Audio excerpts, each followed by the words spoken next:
माणसाला व्यसन कसे लागते? व्यसनाला डोपामाइन कारणीभूत असते. उदाहरणार्थ जुगार, दारू, शॉपिंग, कंपल्सिव्ह सेक्स, पोर्नोग्राफी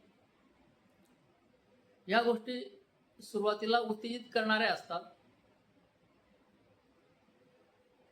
त्या उत्तेजनामुळे डोपामाइन पाझरते, त्यामुळे आपल्याला छान वाटते. परंतु काही काळाने मेंदूत डोपामाइन कमी होते, त्यामुळे परतून आपल्याला अस्वस्थ आणि कंटाळवाणे वाटू लागते. मग हा कंटाळा दूर करण्यासाठी पुन्हा ती कृती केली जाते.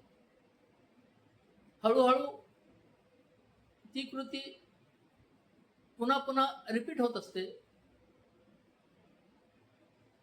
यालाच आपण व्यसन असे म्हणतो. ज्यावेळी एखाद्या गोष्टीतील नाविन्य राहत नाही, तेव्हा पुडीचे, झुरक्यांचे, गुटख्याचे प्रमाण वाढते आणि मग ती उत्तेजना मिळण्यासाठी ती गोष्ट पुन्हा पुन्हा केली जाते. त्यालाच आपण व्यसन असे नाव दिलेले आहे. तर मित्रांनो, व्यसनापासून दूर राहा. व्हिडिओ आवडला तर नक्कीच एक मत द्या. Thank you friend.